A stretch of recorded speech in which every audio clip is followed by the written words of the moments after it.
नाम मंत्र ये परमार्थ की सबसे आसान साधना है, ऐसा कहते हैं। उसे जात पात का, स्थल काल का, उच्च नीच का कोई भी बंधन नहीं है।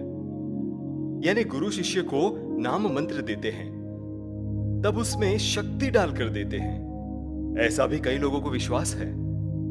और फिर यही हमारे लिए अंतिम उपदेश है, ऐसा मानकर लोग कोल्हू से बंधे बैल की तरह वहीं के वहीं गोल गोल घूमते रहते हैं। परिणाम स्वरूप उनकी प्रगति में रुकावट आती है।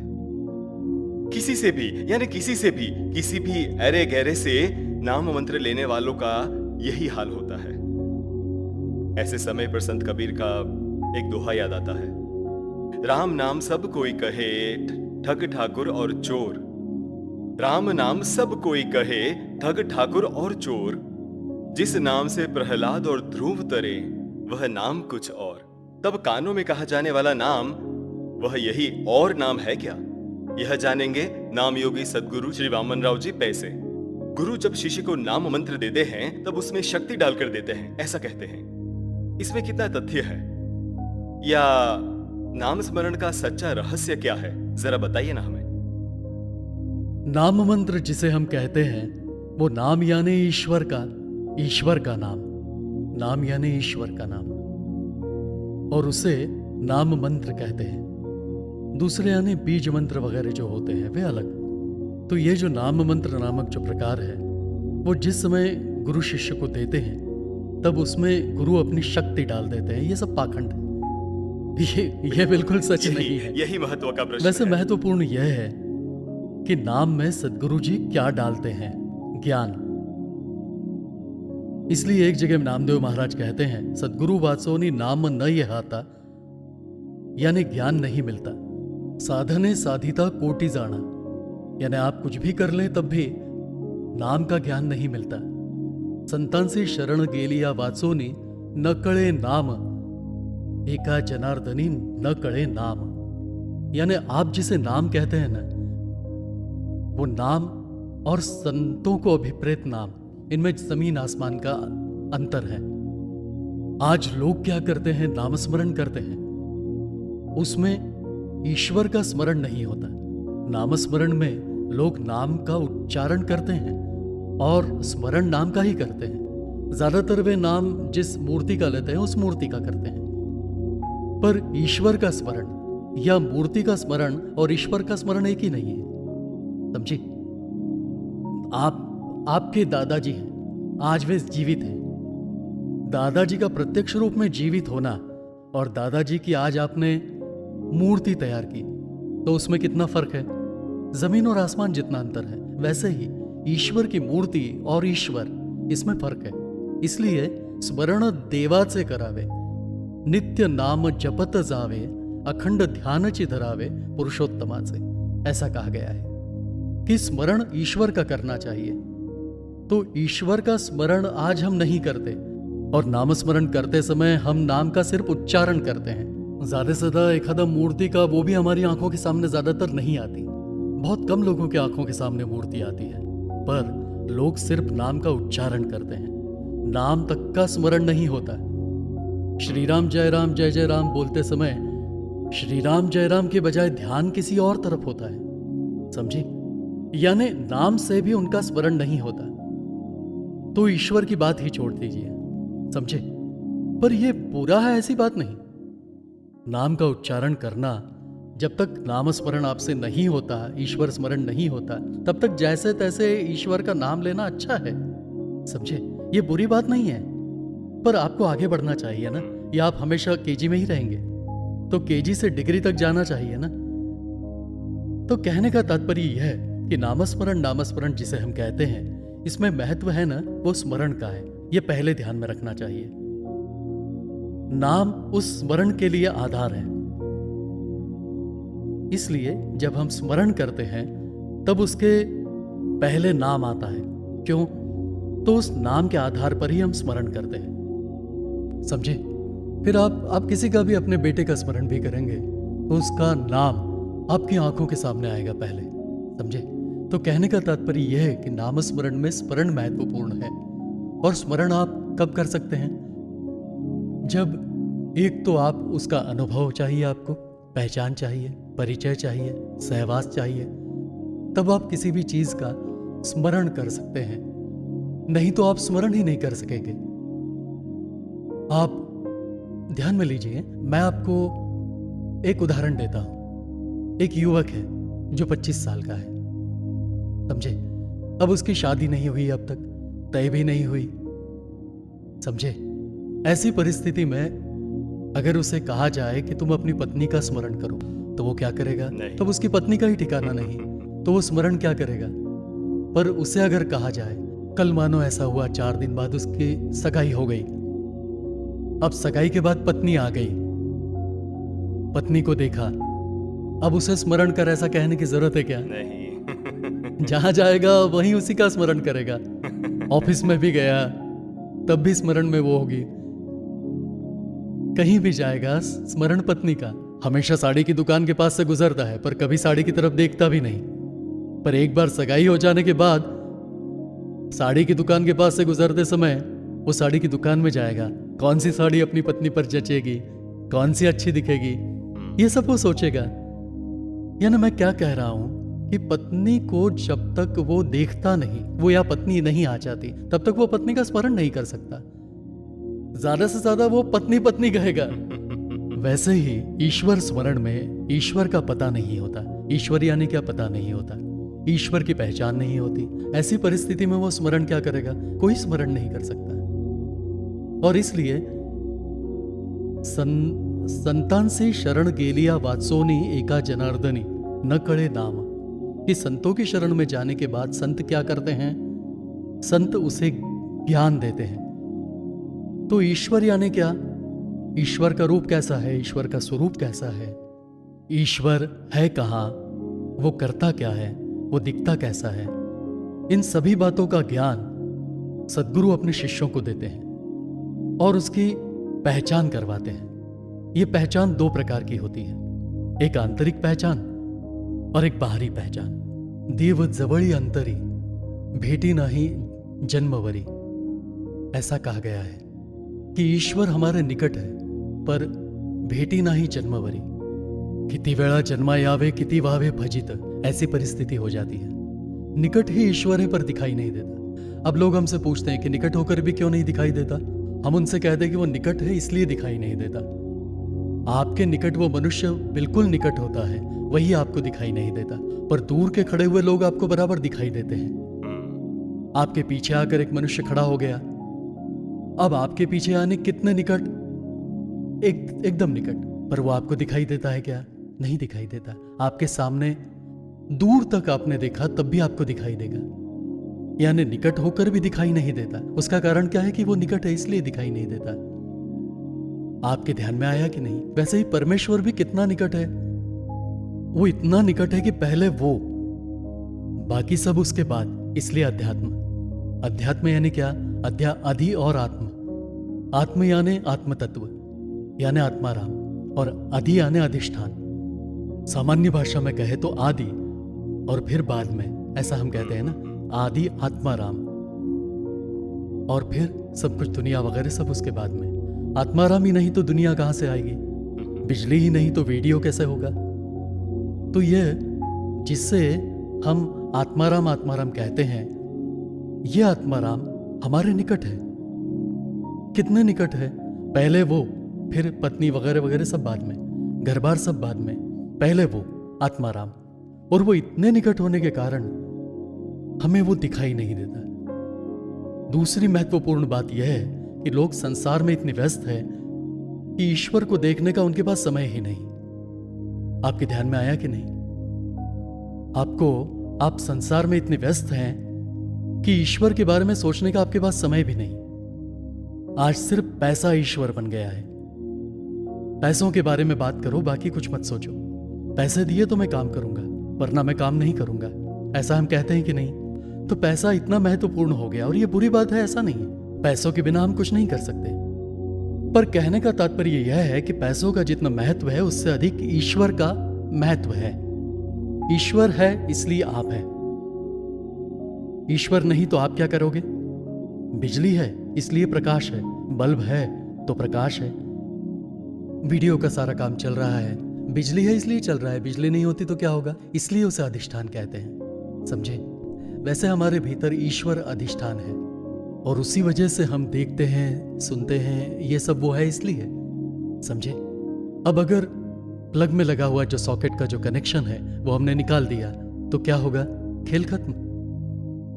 जोड़ दिया तो खेल शुरू, निकाल दिया तो खत्म। वैसे ही हमारा उससे जो कनेक्शन है वो कुछ कारण से प्रकृति के नियम के अनुसार छूट जाता है या टूट जाता है, तब खेल खत्म। और जब तक जुड़ा हुआ है तब खेल जारी।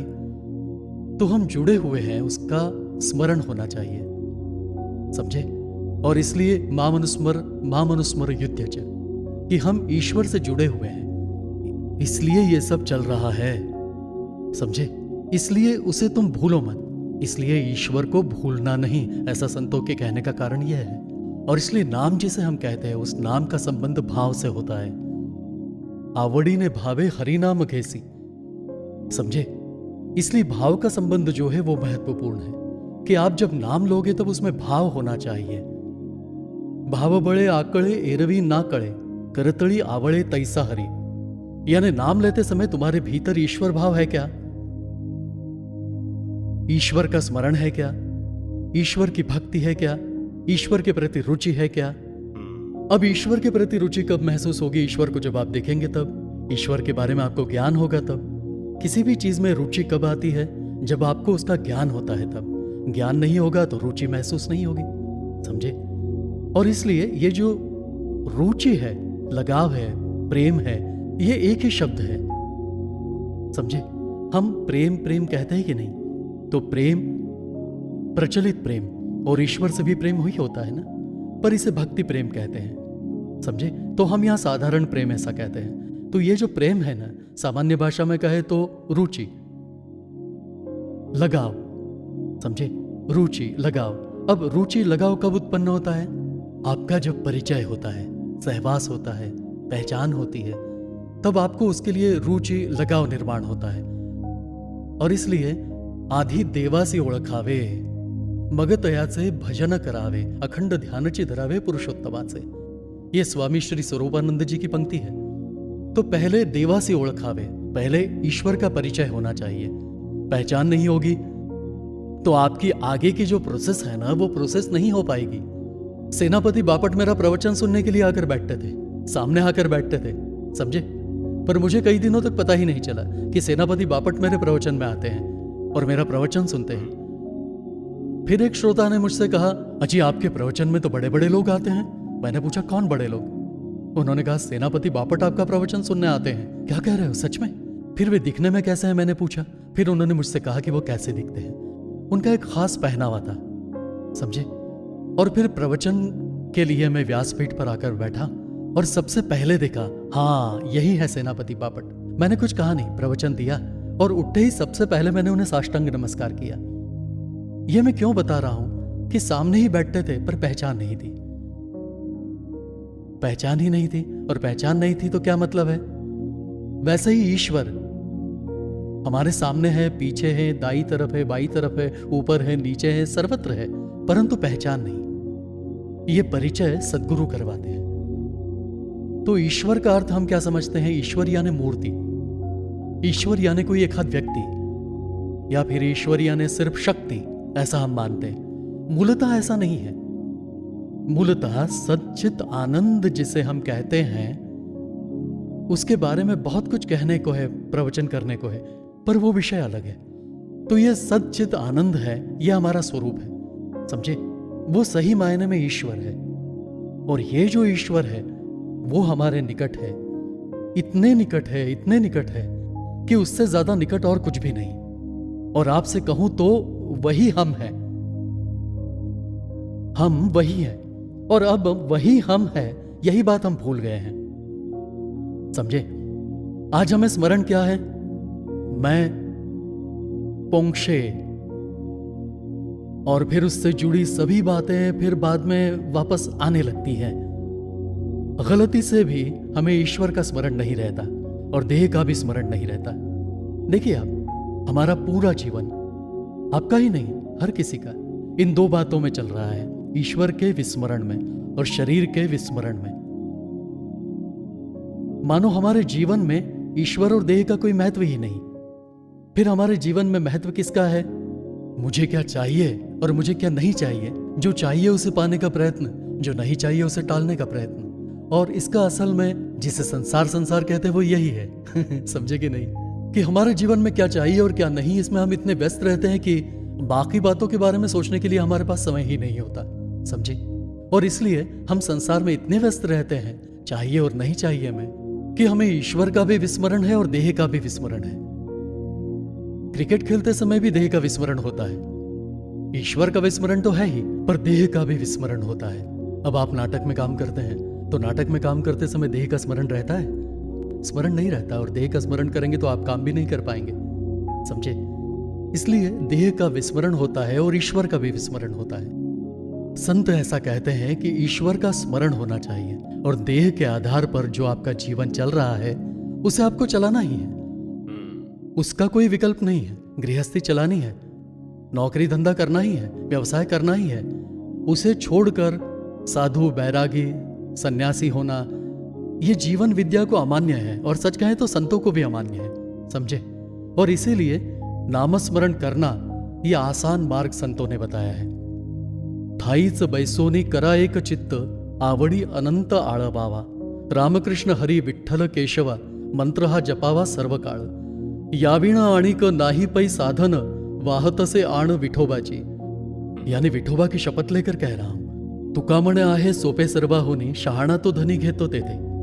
ऊपर से कहा है कि जो समझदार है वो इससे सहमत होगा, जो मूर्ख है वो सहमत नहीं होगा, समझे।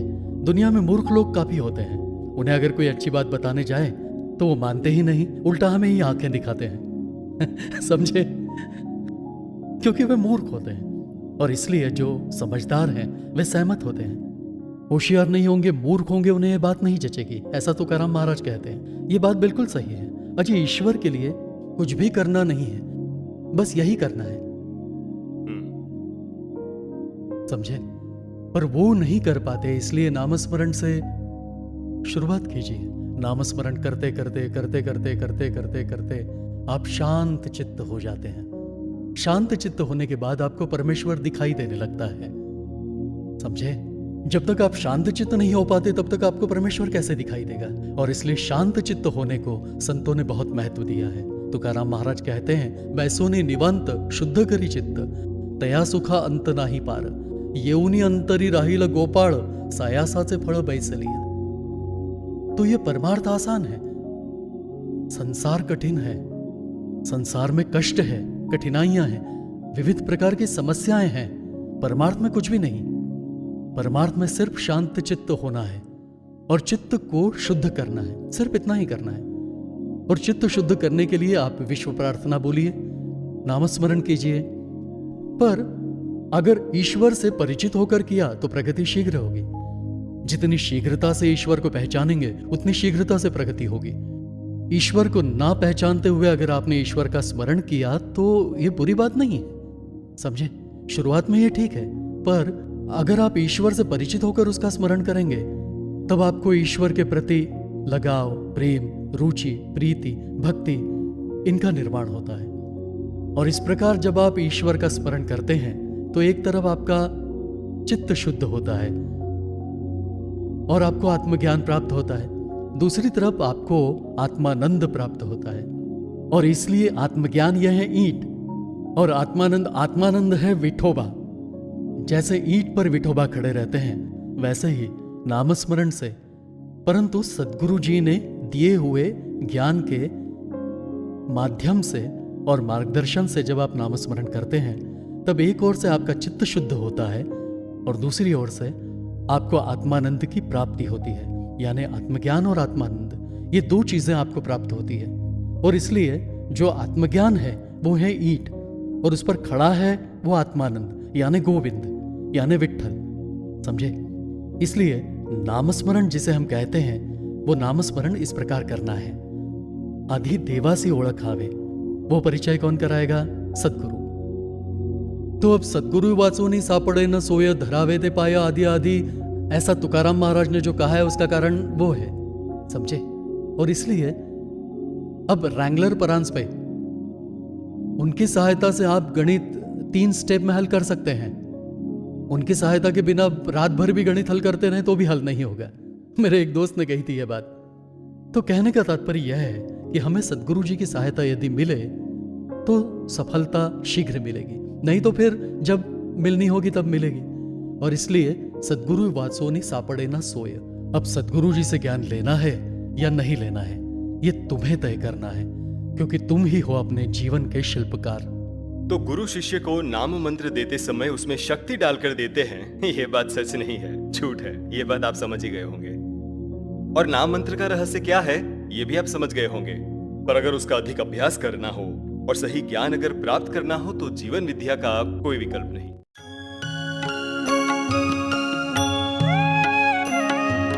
हे ईश्वर सबको सन्मति दे, आरोग्य दे, सबको सुख दे, आनंद और ऐश्वर्य दे, सबका भला कर, कल्याण कर, रक्षण कर, और तेरा मीठा नाम मुख में निरंतर रहने दे।